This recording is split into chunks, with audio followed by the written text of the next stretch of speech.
14 મેના રોજ થનારું આ મહાગોચર વૃશ્ચિક રાશિના લોકોના જીવનમાં એવું પરિવર્તન લાવી શકે છે જેની કદાચ તમે કલ્પના પણ નહીં કરી હોય.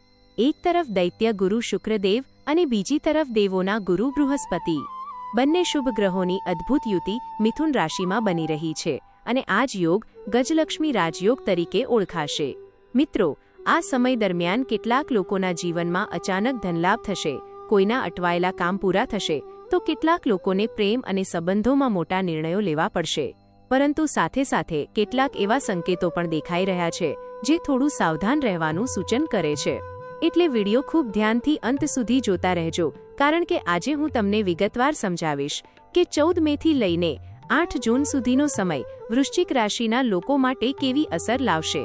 જો તમે પહેલીવાર અમારા ચેનલ પર આવ્યા હો તો ચેનલને લાઇક, શેર અને સબસ્ક્રાઇબ જરૂર કરજો, જેથી આવા જ જ્યોતિષ અને રાશિફળ સંબંધિત મહત્વપૂર્ણ વિડીયો તમને સતત મળતા રહે.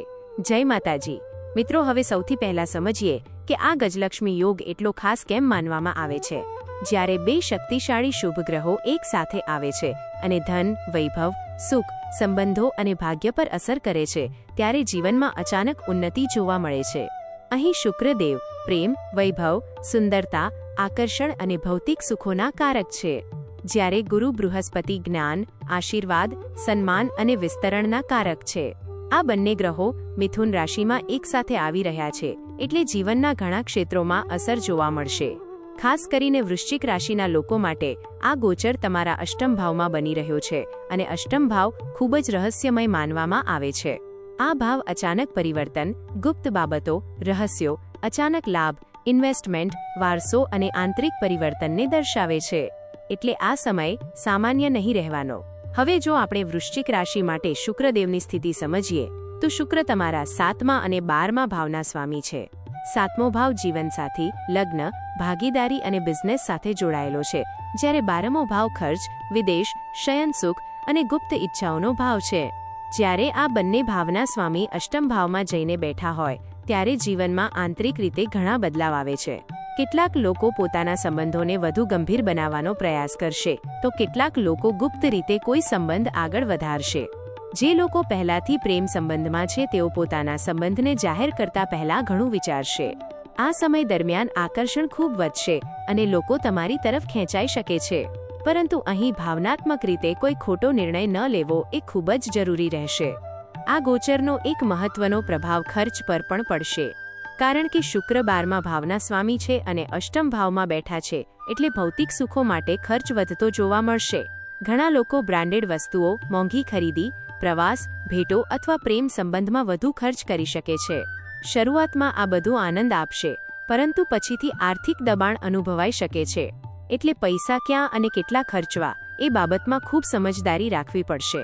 ખાસ કરીને જે લોકો ક્રેડિટ કાર્ડ અથવા લોનનો ઉપયોગ વધારે કરે છે તેઓએ ખાસ ધ્યાન રાખવું પડશે, કારણ કે પછીથી ટેન્શન વધી શકે છે.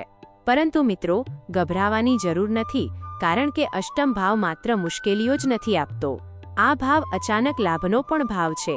એટલે જો તમે પહેલાથી ક્યાંક રોકાણ કર્યું હોય, શેર માર્કેટમાં પૈસા લગાવ્યા હોય, મ્યુચ્યુઅલ ફંડ, સોનું, પ્રોપર્ટી અથવા કોઈ લાંબા ગાળાનું ઇન્વેસ્ટમેન્ટ કર્યું હોય, તો આ સમય દરમિયાન તમને તેનો સારો લાભ મળી શકે છે.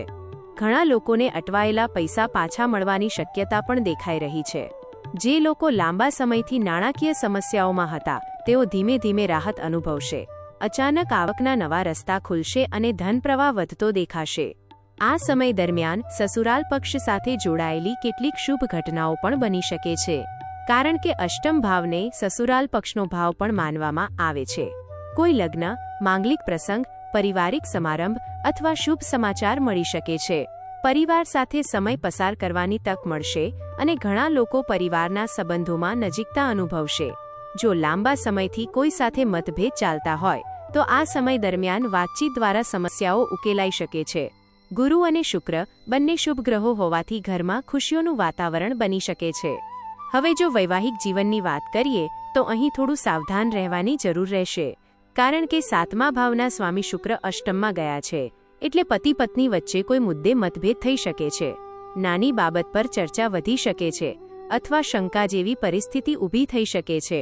તેથી કોઈપણ વાતને અહંકારથી નહીં પરંતુ સમજદારીથી હેન્ડલ કરવી ખૂબ જરૂરી રહેશે. જો તમે તમારા સંબંધને સાચવવા માંગતા હો તો આ સમય દરમિયાન સંવાદ સૌથી મોટું હથિયાર સાબિત થશે.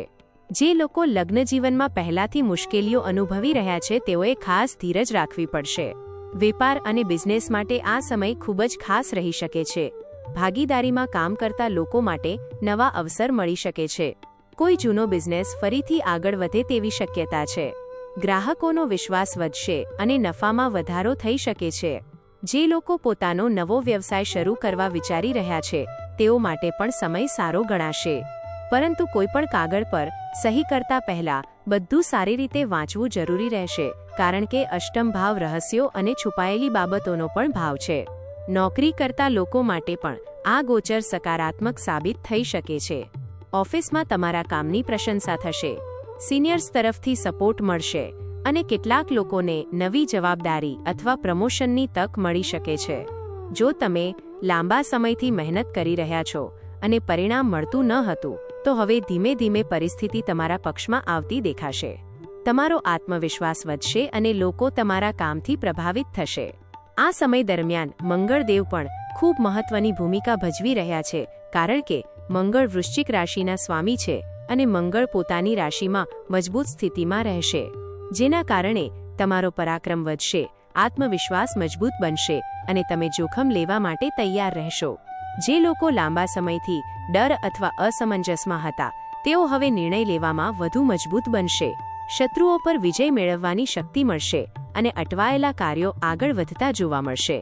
જો શિક્ષણ અને વિદ્યાર્થીઓની વાત કરીએ તો અહીં મિશ્ર પરિણામ જોવા મળી શકે છે, કારણ કે પંચમ ભાવ પર શનિની અસર રહેશે, એટલે સફળતા મેળવવા માટે ખૂબ મહેનત કરવી પડશે. જે વિદ્યાર્થીઓ સતત મહેનત કરશે તેમને ચોક્કસ પરિણામ મળશે, પરંતુ આળસ કરનાર લોકો માટે મુશ્કેલી વધી શકે છે. ધ્યાન ભટકવાની શક્યતા પણ રહેશે. તેથી મોબાઈલ, સોશિયલ મીડિયા અને બિનજરૂરી મિત્રતા પરથી થોડું ધ્યાન હટાવીને અભ્યાસ પર ફોકસ કરવું ખૂબ જરૂરી રહેશે. પ્રેમ સંબંધોની વાત કરીએ તો આ સમય ખૂબ જ ભાવનાત્મક બની શકે છે. ઘણા લોકો પોતાના દિલની વાત વ્યક્ત કરવાની હિંમત કરશે. કેટલાક લોકો ગુપ્ત પ્રેમ સંબંધમાં આગળ વધી શકે છે. પરંતુ અહીં એક વાત ખાસ ધ્યાનમાં રાખવી કે ભાવનાઓમાં આવીને કોઈ ખોટો નિર્ણય ન લેવો, કારણ કે અષ્ટમ ભાવ ઘણીવાર સંબંધોમાં ગૂંચવણ પણ લાવે છે, એટલે વિશ્વાસ અને સમજદારી બંને જરૂરી રહેશે. સ્વાસ્થ્યની દૃષ્ટિએ પણ થોડું ધ્યાન રાખવું પડશે, ખાસ કરીને માનસિક તણાવ, ઊંઘની સમસ્યા, હોર્મોનલ ઇશ્યુ અથવા બ્લડ પ્રેશર જેવી બાબતોમાં સાવચેત રહેવું. વધારે વિચારો કરવાથી અને ગુપ્ત ચિંતા રાખવાથી માનસિક થાક વધી શકે છે. યોગ, ધ્યાન અને ભગવાનનું સ્મરણ તમને આંતરિક શાંતિ આપશે. શક્ય હોય તો વહેલી સવારે ચાલવા જવાનું શરૂ કરો અને ખાણીપીણીમાં સંતુલન રાખો. આ ગોચર દરમિયાન કેટલાક લોકો આધ્યાત્મિકતા તરફ પણ આકર્ષિત થશે.